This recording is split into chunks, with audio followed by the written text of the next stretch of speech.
Hey, what's up, everybody? Welcome back. This is Take It to the Hizzy Fantasy Basketball, TITTH number 159. I'm your host, Justin Bruni, but I got Blake Jacobs and Stephen Hammond with me this evening. Good evening, gentlemen. Happy Thursday. Happy Friday Eve. How are we? Doing good. Glad to hear it. You guys got any big weekend plans? We got 4th of July right around the corner. Grilling out, swimming, just that, typical 4th of July shit. Yeah. Right on. Yeah. Right on.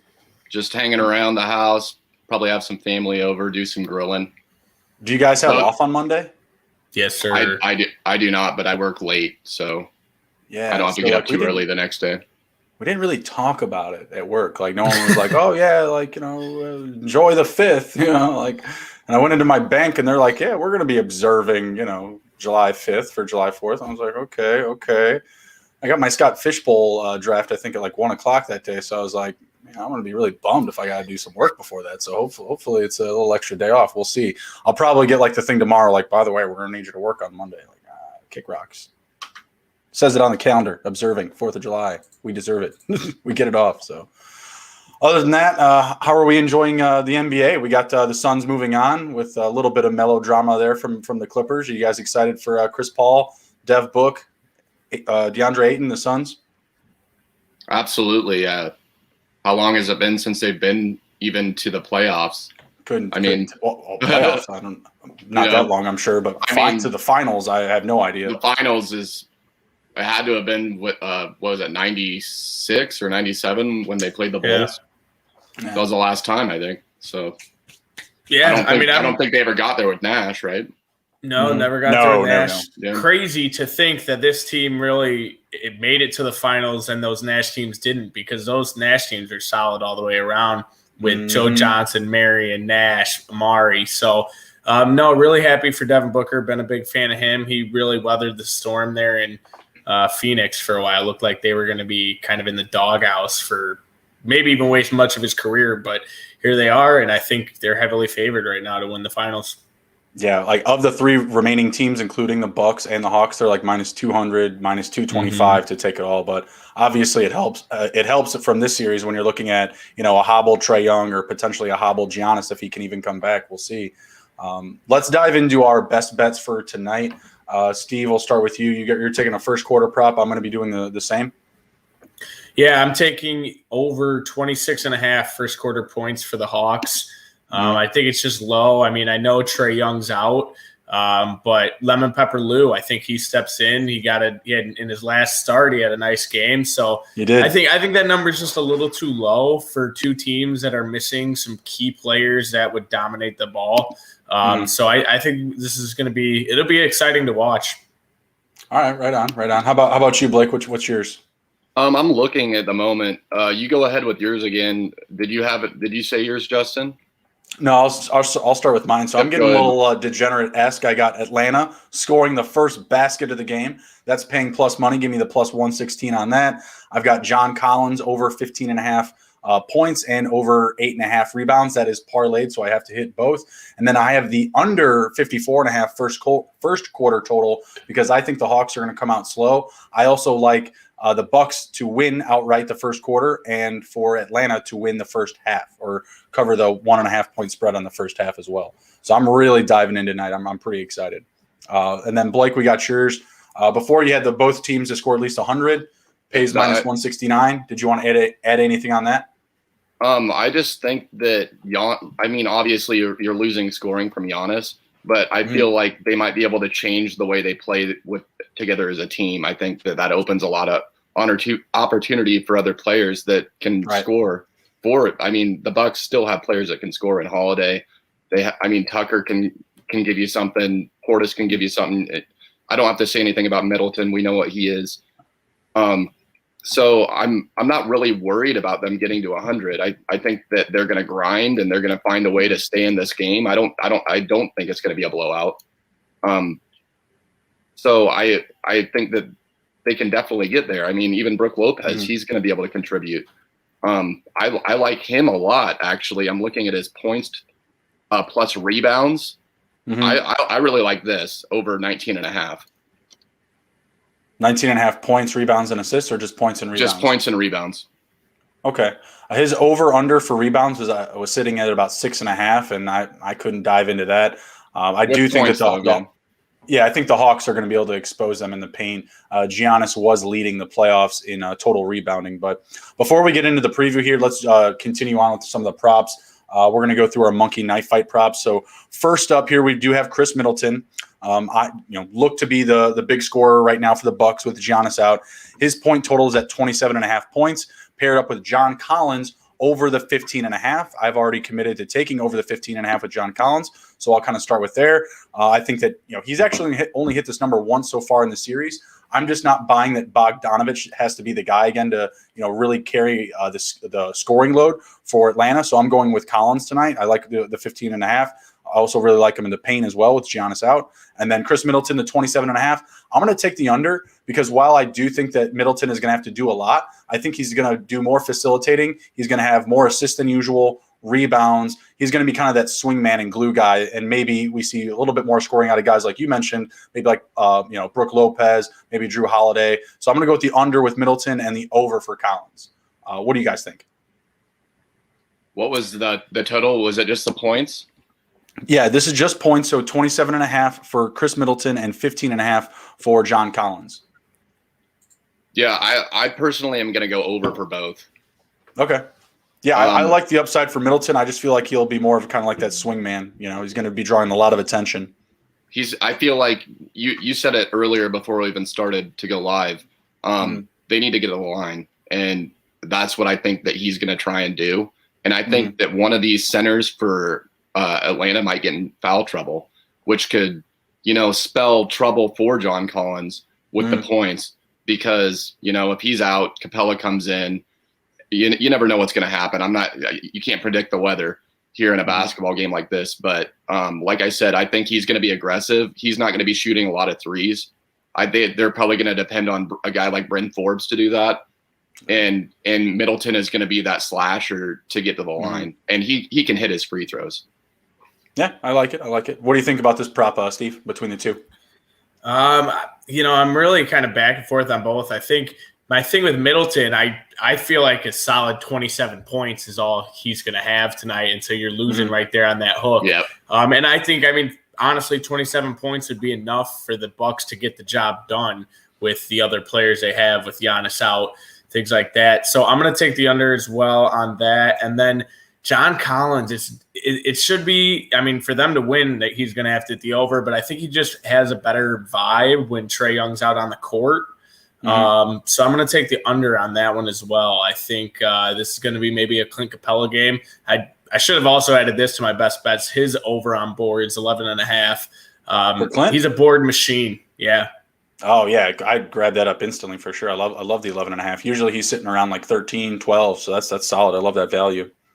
All right, let's move on to the next pairing here. We've got Drew Holiday at 22.5 points and John Collins at 8.5 rebounds.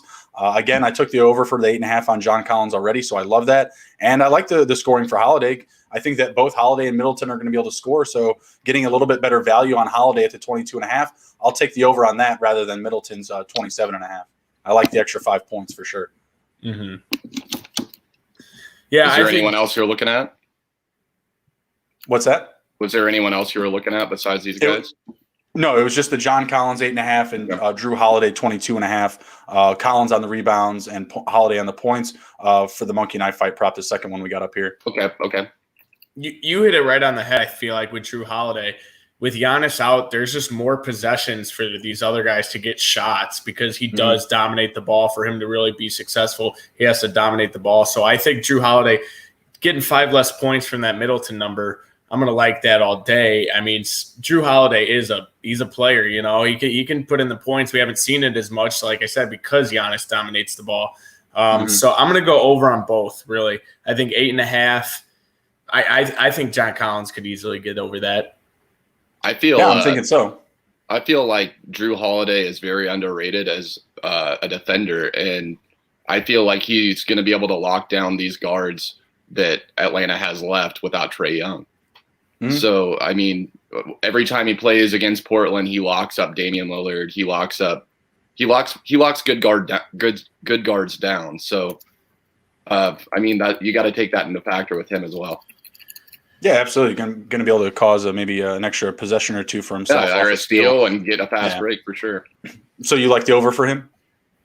What is his points? The 22.5. Is that just points? Yeah, just points. Yeah. I don't. I'm still going to take the under there. I think that he's going to try and be a facilitator more. Okay. What about Collins 8.5?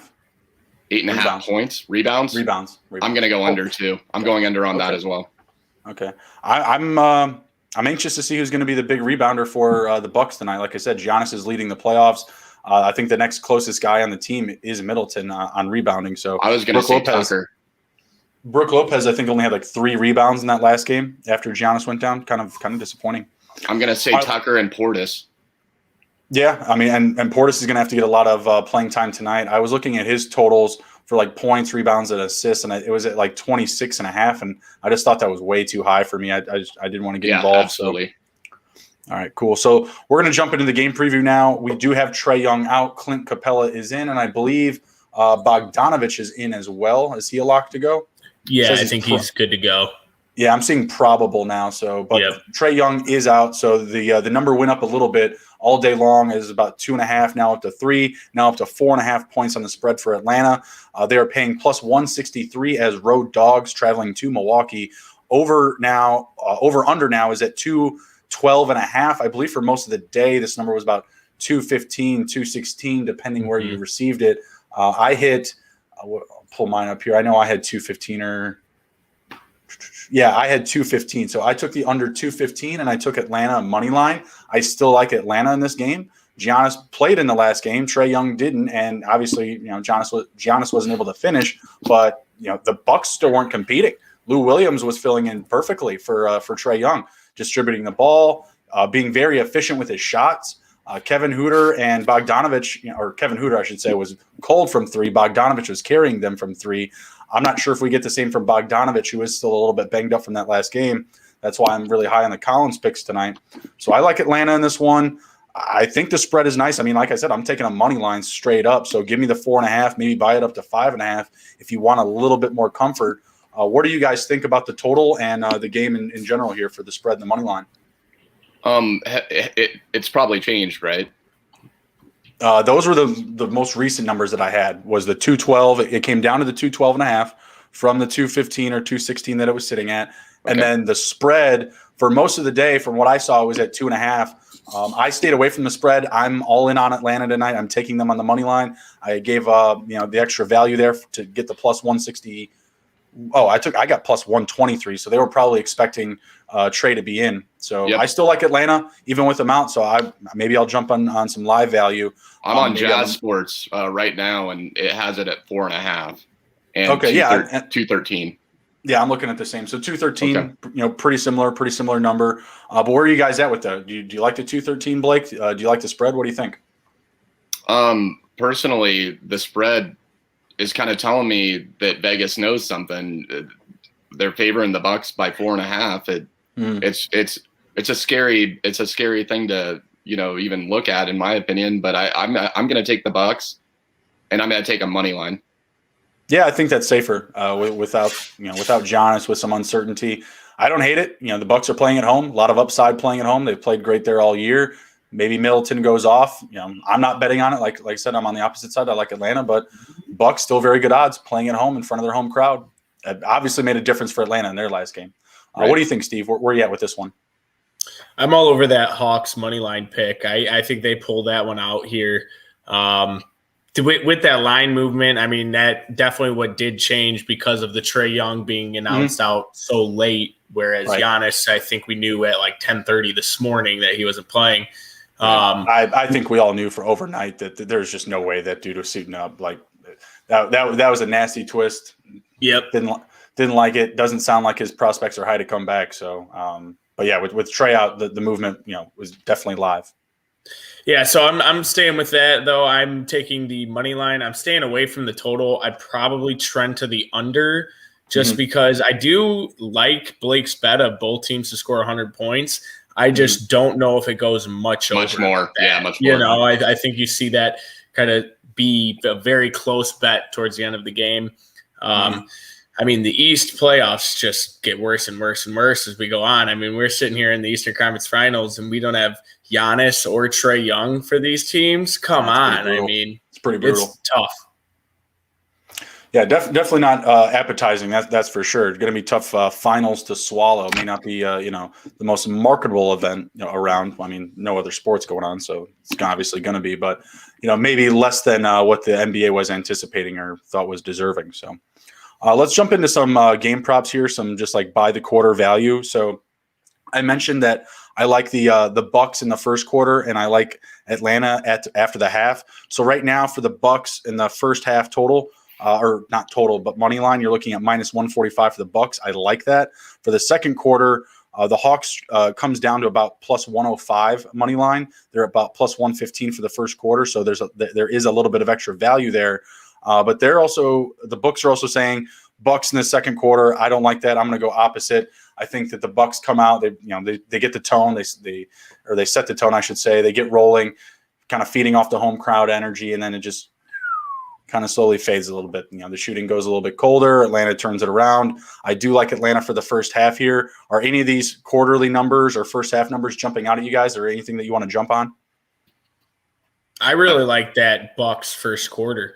Like you said, they are feeding off the crowd, which will play a big factor, as well as, I mean, you have to kind of look at the Hawks and think who's stepping up for them in this game with Trey Young not being there. And it's a bit more of a question mark. When you look at the Bucks roster, you say, okay, well, they got Chris Middleton, who he's an all-star. I mean, he can easily get that team going and get them out of the gate quicker. So, and you're getting it at a pretty good value. I mean, the juice is, minus 145. I could live with it. Right. Even if you were on the spread, I mean, it's not too crazy. Yeah, so I do like that pick. How about you, Blake? Anything that you see here, whether it's a total, money line? I agree. I'm going to take the spread. I mean, it's so low. I think that they easily cover 2 points there. Well, it's 1.5. I think they hit 2. Other thing I like there is the first half total at 109. I still like the under there. You can have a very active second half and still hit Blake's prop of both teams scoring over 100 points out of the second half. So I like under because what are you looking at there? 50, 54, 55? 54, yeah, for the I'm way under that. I'm thinking like 47, 45. So I'm way under that. So give me the under the 109 for the first half as well. I feel really confident in that. I just feel like the pressure scoring, really aggressive attacks, I think are going to be coming in like the third or fourth quarter when both teams start to feel some shaky desperation here. Let's jump into some game props. Before we do, please be sure to smash the like button, share the video, and follow us on youtube.com/take it to the Hizzy. Let's go. First team to score. I got Atlanta. It's paying plus 101. I got it at plus 116 on another book. So I like that. Either one. You guys like Milwaukee? I'm just going Capella's taking the tip, and we're going down and scoring an easy bucket, right? Makes sense. I love these degenerate bets. These are the ones, baby. Hey, bet responsibly, but I love these ones because it's a roll of the dice. But yeah, I also like the Hawks to score first. Just maybe a 3-pointer in there. Do we have a prop for somebody to score first? I know that for a while there, Steve, you were taking Vucevic to score the first bucket. That was probably my best moment this entire season when that actually hit on stream. Awesome. We got a couple here that I could take up. Well, do you like that one, Blake? Do you like what team to score first? If he likes Atlanta, I don't mind it because I think that I think Capella can win that jump. So I think that they'll have the first opportunity. If that's the case, I'm taking Lou Williams. All right. I like it. Set the tone. I think that he'll just come off the screen and hit a little jumper. Okay. I like it.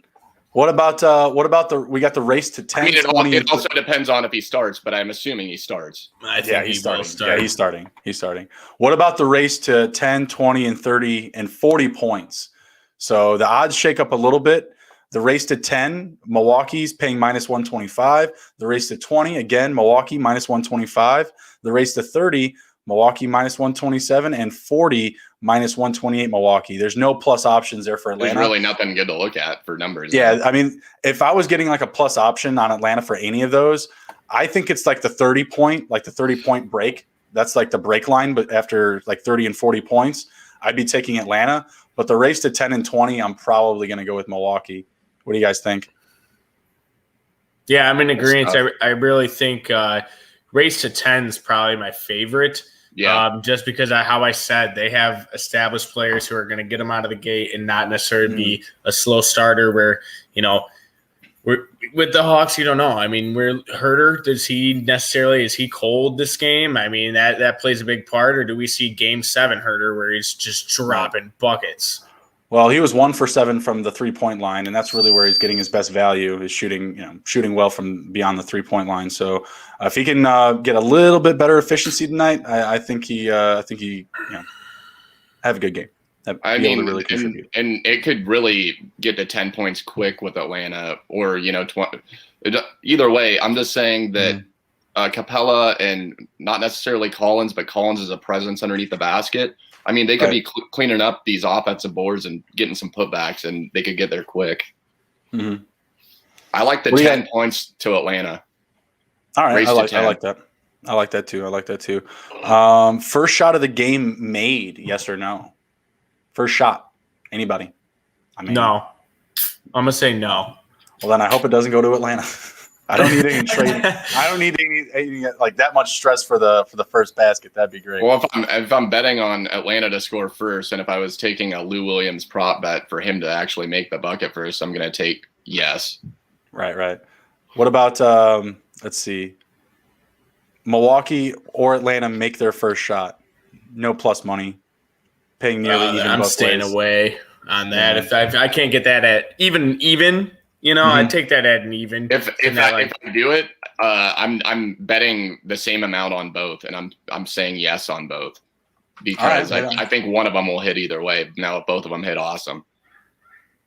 What about total of 26.5 made 3-point shots between both teams? Over under? Under. I agree with that. Under.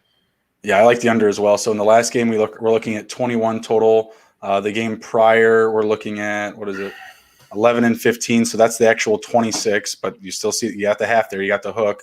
The game before that, you're looking at 9 and 15, so it looks like they've only hit it one time in this series over that number. So I like the under 26.5 as well. Largest lead at any time, over under 17.5 points. Oh, man. That's a tough one. Yeah, I guess I say the under.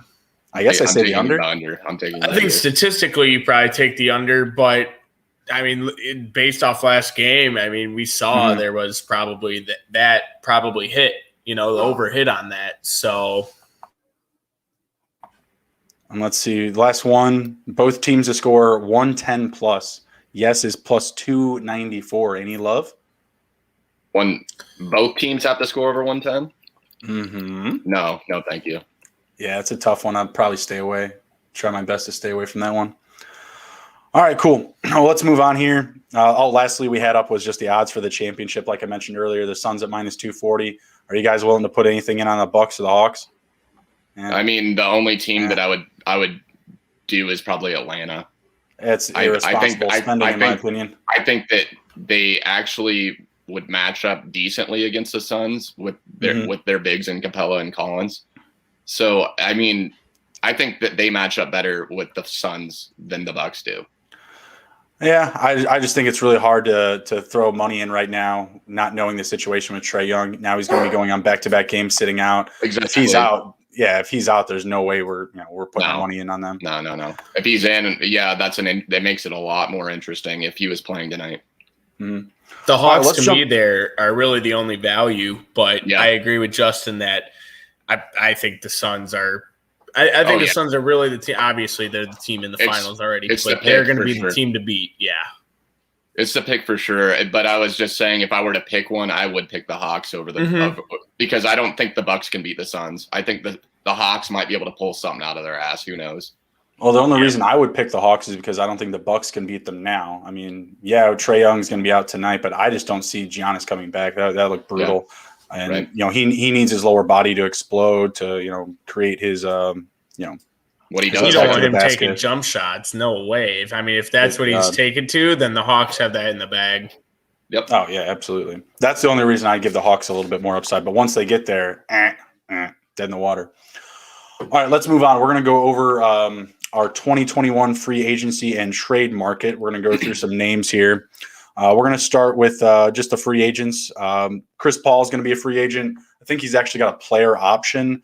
I'm all but certain that he's going to be back. Are you guys in agreement? This is probably the guy that the only guy I didn't put any other teams down for. Yeah, they're going to lock him up. You in agreement, Steve? Pretty easy one to move on from? Yeah, I think that's a done deal.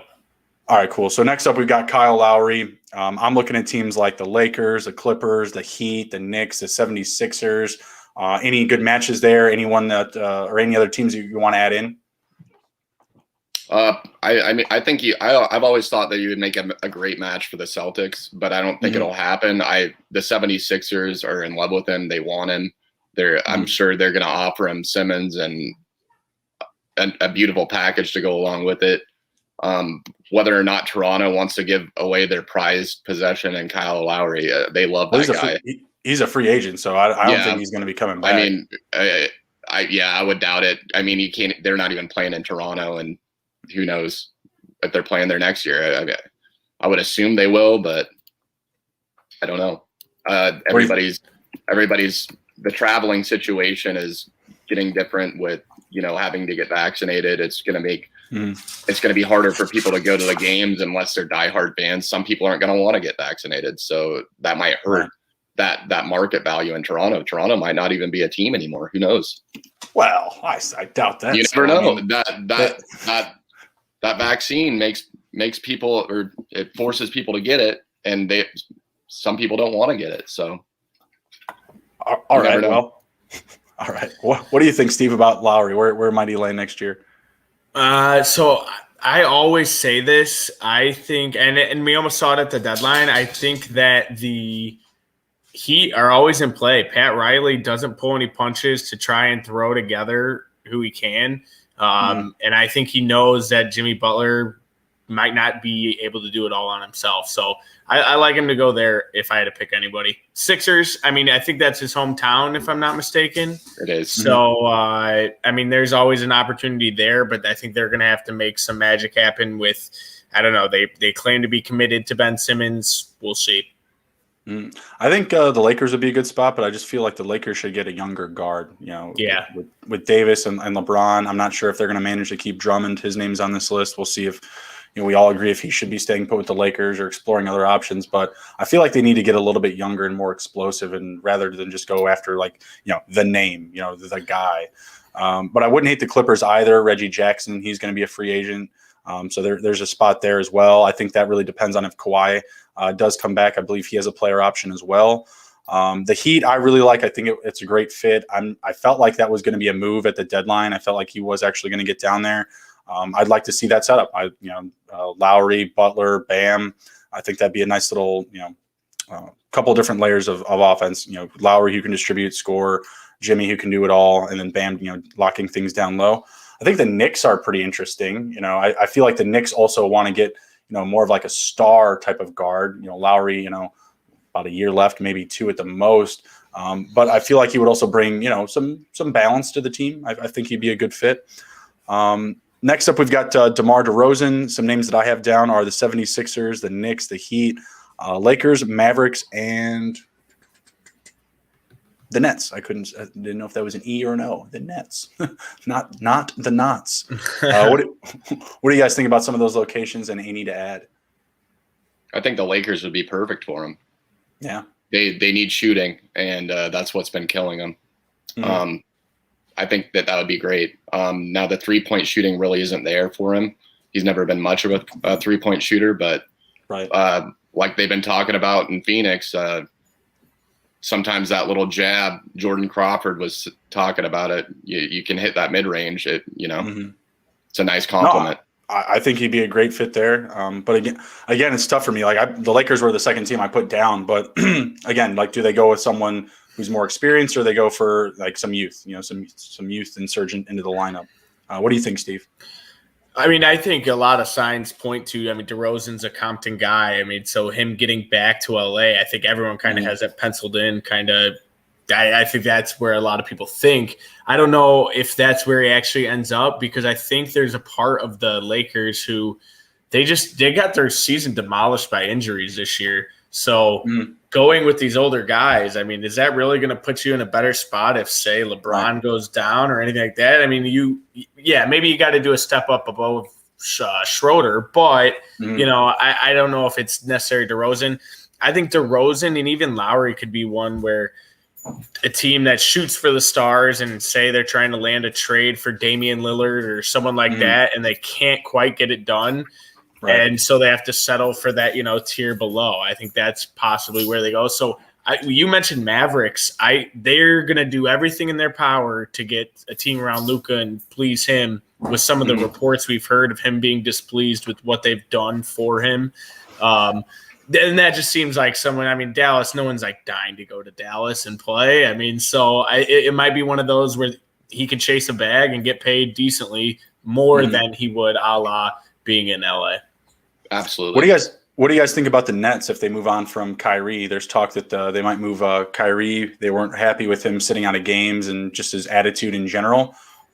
Think he's a fit for the Nets, or he would maybe take a discount to play for Brooklyn? I think that would totally work, especially if Dinwiddie comes back healthy and the same way. I've always liked that guy. So, yeah, I think that's very possible. Yeah, because you can still have James Harden as your 1A ball handler. Yeah, absolutely. Just have DeMar play the 2 still. I just feel like that'd be a very good fit. The Nets. You were talking about him not being like a great 3-point shooter, right? Or just not really in his repertoire, not in his toolbox, right? And they're a great 2-point shooting team. I think he would fit in really well with them. And you still have guys like Harden and Durant that can stretch beyond the arc. So I think the Nets that's probably my pick.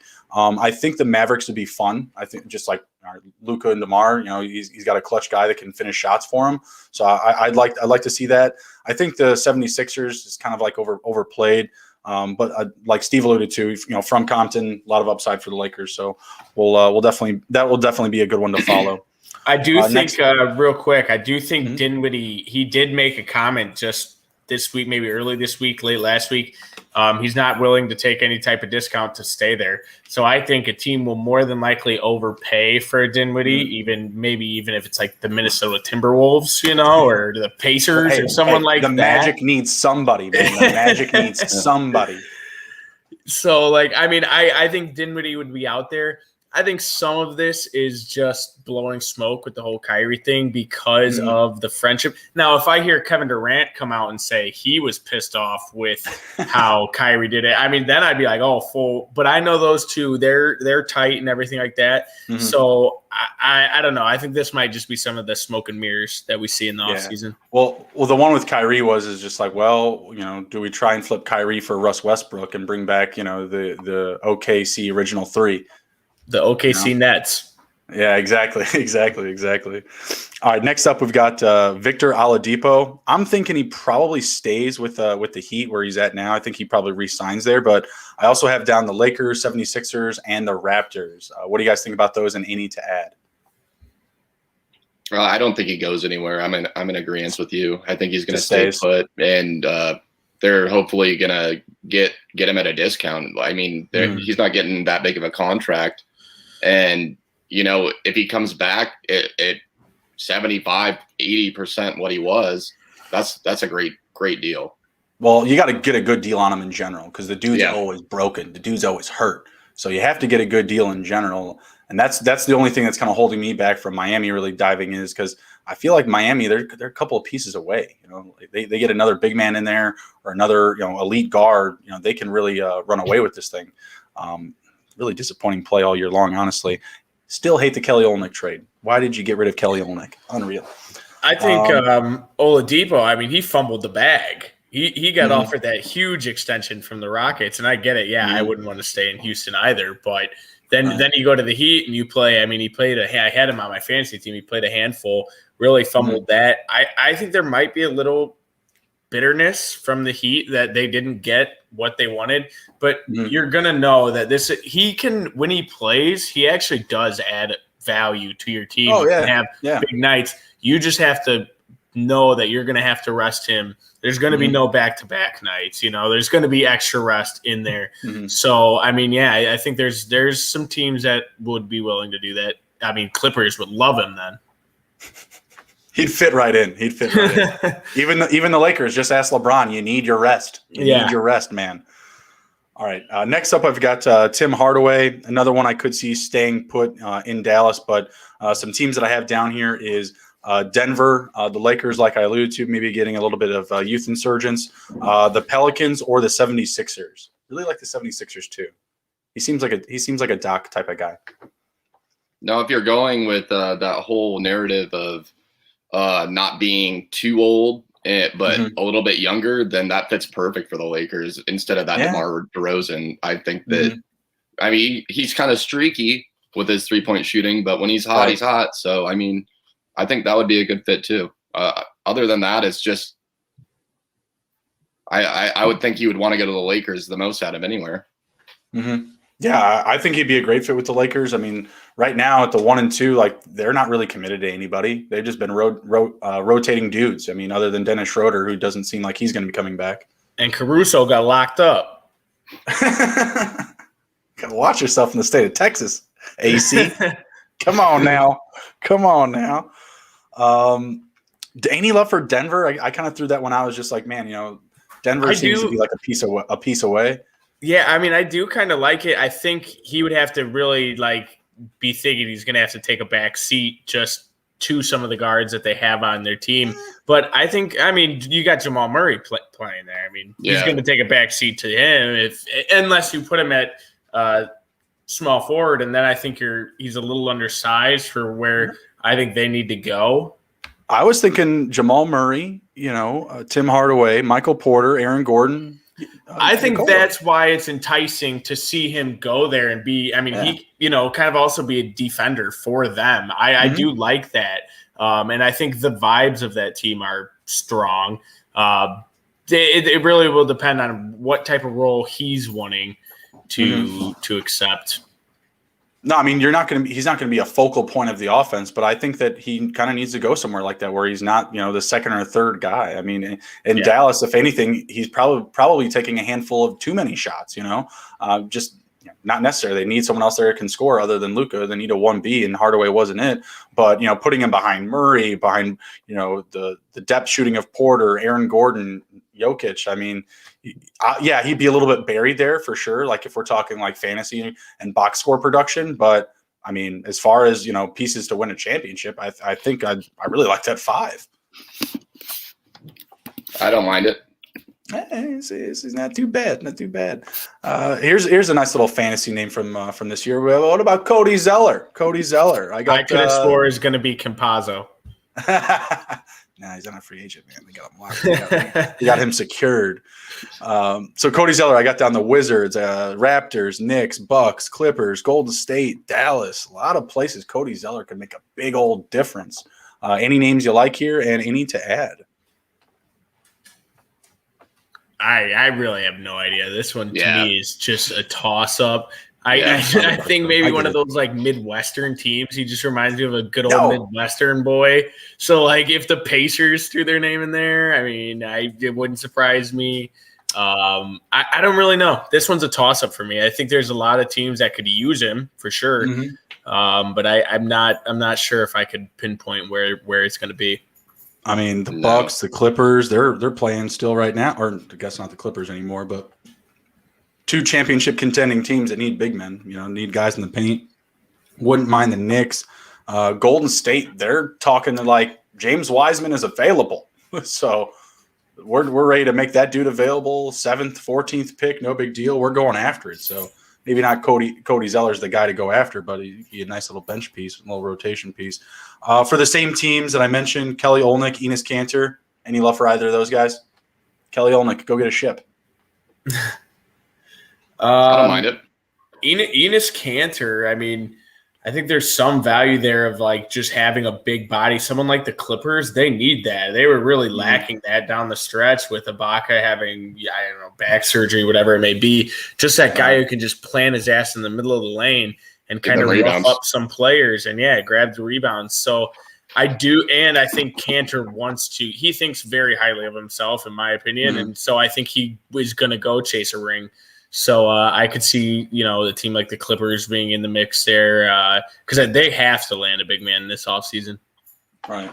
Yeah, like I said, there doesn't sound like they're committed to James Wiseman here. For Kanter, I mean, great regular season. Just had very underwhelming playoffs after Nurkic came back. For some reason, the Wizards keep sticking out for any of these guys, like Cody Zeller, Kelly Olynyk, Kanter. Like they need somebody that can lock up the paint, or at least just put in those minutes, right? Just be an asset. Just be there on the floor. So I love Kanter going to the Wizards. I think they're a piece away from I'm not saying making a run at the championship, but being like a playoff contender. They were very close this year with the play-in format. They were able to sneak in. Obviously, it just wasn't enough, right? But they did provide some exciting basketball. Would like to see them fill in a big hole there. The Knicks as well. I think they need another scoring big. The Bucks, obviously, Brook Lopez just isn't enough. And it sounds like Golden State. They're in the mix for another big man. So we'll see what we get there. Next couple up here, I got D Rose and Carmelo, a couple of aging scorers. For D Rose, I've got to put down going back to Chicago. Maybe a little reunion there. We could use it. The Lakers, the Clippers, the 76ers. Anyone to add? Anyone you love there? So the D Rose one, it's funny because I had this exact conversation. I would love to see him come back to the Bulls. I just think he has this like affinity for Tom Thibodeau, even though he kind of screwed him. I mean, if it was anyone, it's the front office who I think tells him, hey, we, for whatever dollar value you're asking for, we don't want you. But I see him suiting up for the Knicks again next year, personally. I think maybe we got a year or two, maybe signs a short deal there, and then we see him come back. Maybe the Bulls can actually add one more piece here to go with Levine and Vooch, and then maybe it's a little more enticing for him. But I don't know if I see the reunion just yet. What do you think, Blake? I think he's going to stay in New York for sure. There's just no reason to leave there right now. Definitely safe odds for sure. Yeah, and the team has moved in tremendous leaps over the last year to 2 years. Was Thibodeau's first year 2 years ago, or was it this year? No, 2 years. This was the first year. First year?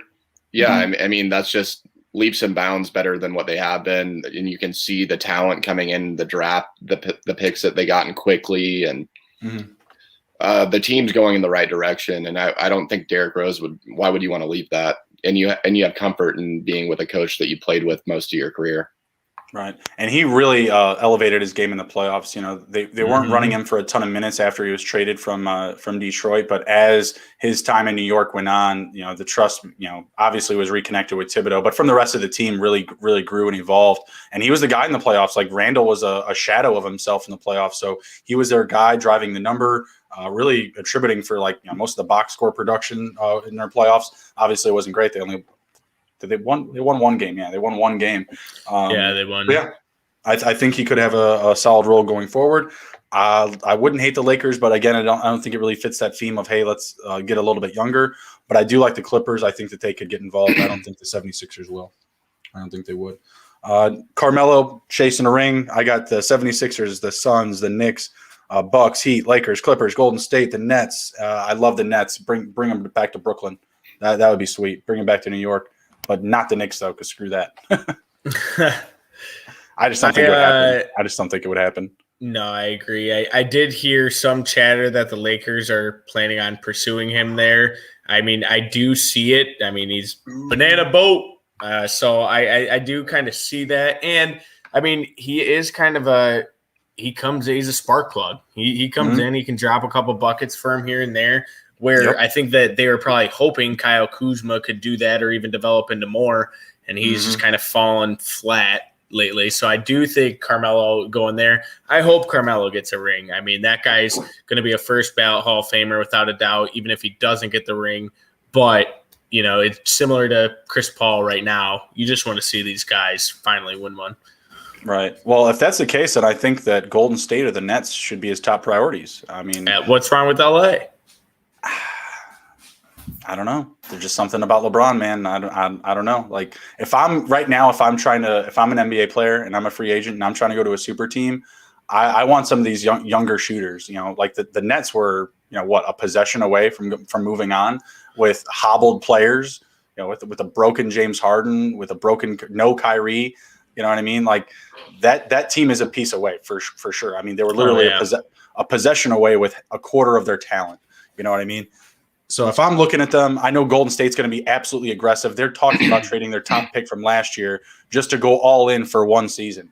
That type of aggression is what fans wish their teams do, and they don't. You know what I mean? Like I've gone through all of these names, and I haven't mentioned the Bulls once other than a Derrick Rose reunion because I know that the Bulls aren't a serious team. I don't put their names down for these type of guys because they don't get involved. They don't make serious moves. They're not aggressive, and it's frustrating as a fan. But Golden State, we got to pump the brakes a little bit.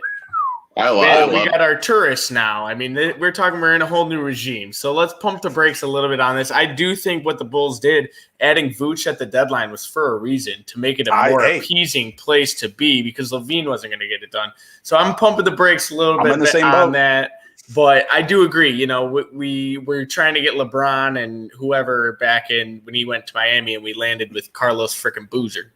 So I do think, there's always, you got to be weary, but hey, it's a new regime. Oh, absolutely. Absolutely. I mean, in my opinion, they're all touchable except for Vooch and Zach LaVine. Everyone can go. You can do whatever you want. And didn't the Bulls technically have Carmelo there for a cup of coffee?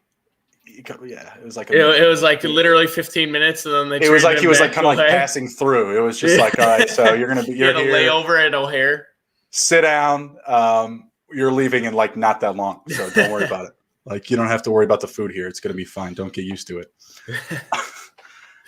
No, I wish they were aggressive. I mean, I wish they'd go out and get Dame Lillard and Karl Anthony Towns. But that's not going to happen this offseason. That's just like last offseason, I wanted, Christian Wood and, Chris Paul. It didn't happen. Yeah. Wish list never fulfilled. Vooch trade, it was cool, but then, we give up the pick that, winds up being a very valuable pick. We're the Bulls. What are you going to do? A couple more quick ones we'll run through here. Reggie Jackson, do you think he stays or goes elsewhere? I have the Nets, Bulls, Clippers, Lakers, 76ers, Toronto, and Utah. I like Utah a lot. I think Reggie Jackson, that is. Everything in his power, he wants to stay in LA. That was a very emotional press conference he had. Now, do they want him? There was a moment there. He was kind of their guy on offense. Right. Oh, yeah. So especially with Kawhi out, he was great down the stretch here to finish things out for him. Making clutch shots, can slash, can defend. I love me some Reggie. I think he stays. Yeah, probably likely. He's got they have a good chemistry there with those guys. I'm really interested about Kawhi. Kawhi's got a player option. Are we just assuming he's going to stay? I mean, they kind of just let him do whatever he wants there. I have to think so. Yeah, it's kind of hard to say. Right. He's not even sitting on the court with his teammates during the game. So who knows? That's kind of a telltale sign of him. Is it? I would think so. He's not really a social type of guy, though. I know, but it's kind of stupid. You're not going to sit with your team and it was weird that he sat in the box. I mean, like the one he didn't travel for, dude. Okay, whatever. But like him sitting in the box and not on the bench, he's not a social guy, man. I don't care. He's a weird team. I agree with that. He's just a weird ass dude in general, but I know he doesn't care what I think. But when he played for Toronto, he lived in the hotel across the street. He didn't even have a house. Yeah, that's very odd. He's a weird guy. But so if you're a team and I get it, when you have a chance to get a superstar player, you do kind of just offer weird things to them. But is that really the guy you want to be given the keys to your franchise with just how he's been? I mean, he's won one ring and we want to crown the guy, or like 2 rings actually, one with the Spurs. But that wasn't, all his necessarily doing. There was also a bunch of other key players. And he makes all these demands and then he sits out all this time and you're paying him top dollar. I'm taking Dame. I mean, I get it. Dame Lillard's not a free agent, but I'm taking Dame Lillard 10 times out of 10 over that because I know I'm going to get maximum amount of work for my dollar. Mm-hmm. Maybe, but do you think that Dame Lillard wants to go somewhere where they're like, hey, I want to see Dame Lillard so bad in New York, just in the mecca of basketball, make them good again. I would love to see that. Chicago, but I mean, I know it's a pipe dream. I mean, I can't. My homerism would be bleeding through if I, that. What are we going to give up, Colby? Like, what are they going to take? I saw that trade offer today. It was Al-Farouq Aminu, who I didn't even know was on the Bulls, to be 100% honest. Kobe White, Patrick Williams, Troy Brown, a first-round pick. Troy Brown. What? I was like, if they're going to take it. And 2 first-round picks and a quarter of your cap space. Like, what the hell? What are you?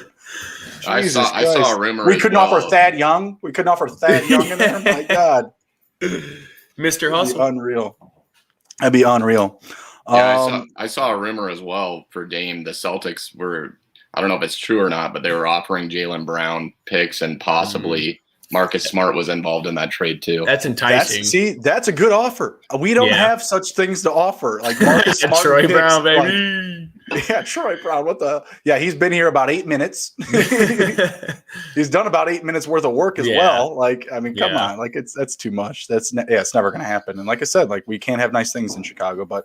Yeah, Blake, your Celtics, they got a lot. They got the picks. They got players. I mean, look at all of those guards that they have. I mean, they can trade Evan Fournier if they want. I think that's better value than what we have. I heard was Neesmith, picks, and Jaylen Brown.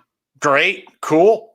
I mean, Jaylen Brown, very good at basketball. I do it in a heartbeat. Come on. I'll take Dame. Exactly. Yeah, less than a heartbeat. Are you kidding? So aside from Dame real quick, Blake, what do you think the Celtics do? I mean, they moved Kemba obviously to OKC. What is their move? Is Marcus getting rid of Marcus Smart like the next probably domino, or what is it? I think it is. I really do. I think that Jaylen Brown is right in the same boat with him because Tatum isn't going anywhere. Mm-hmm. I think that at some point, the players that you like on your team that have been there for a while, they're not going to be there forever. So.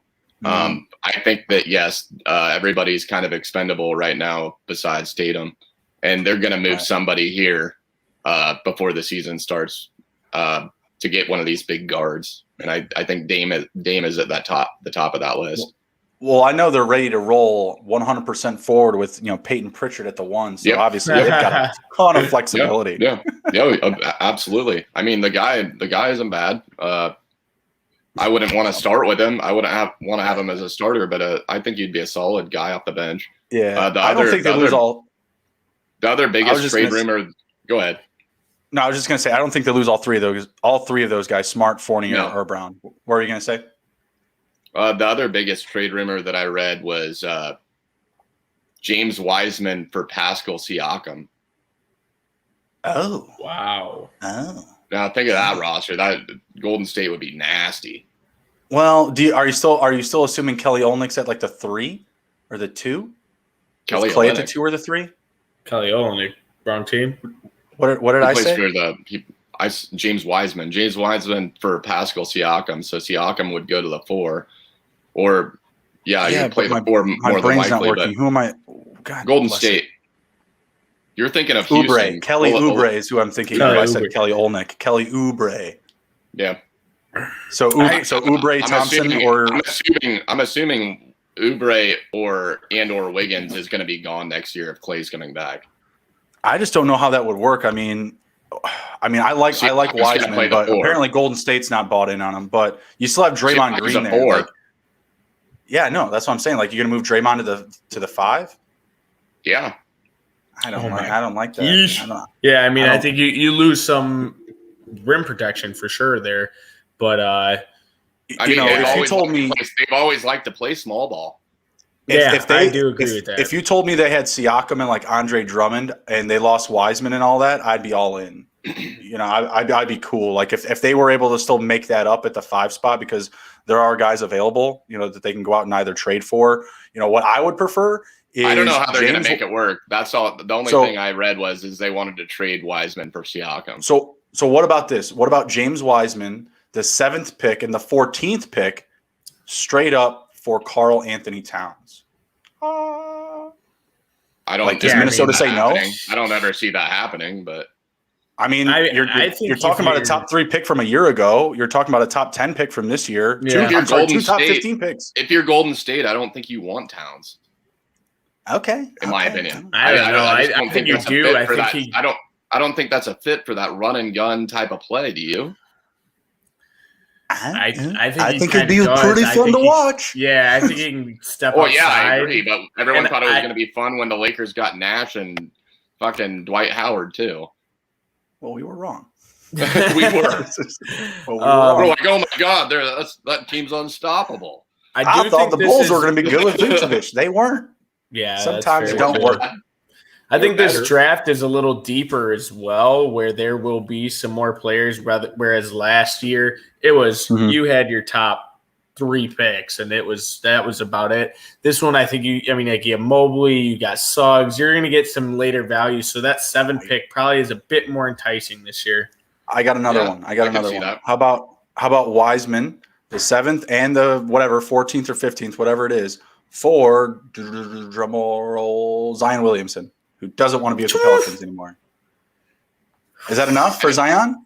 I'll give him another first. No way. 3 first-round picks and I would hang up on them. Throw in Kelly Oubre. Yeah, I mean, I think if you're that's Pelicans, like doing that for LeBron in his 3rd year. I think if you're the Pelicans, you just have to literally call bluff on that. And if worse comes to worse, he walks.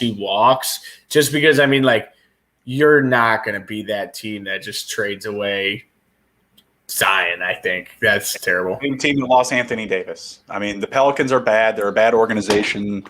They got a way bigger bag for Anthony Davis than what that was offered. I mean, they still got. How's it working? And how's it working out?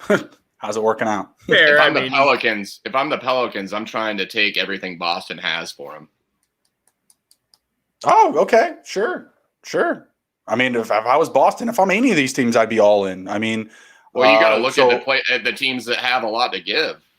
Yeah, all right. So let's look at Boston. Let's look at Boston. One of those guards, Jaylen Brown, and I don't know, pick a random big. And what picks do you want to give up? You'd have to give them Robert Williams. They wouldn't. Okay, so Robert Williams, Jaylen Brown, and Evan Fournier, and the 1st-round pick.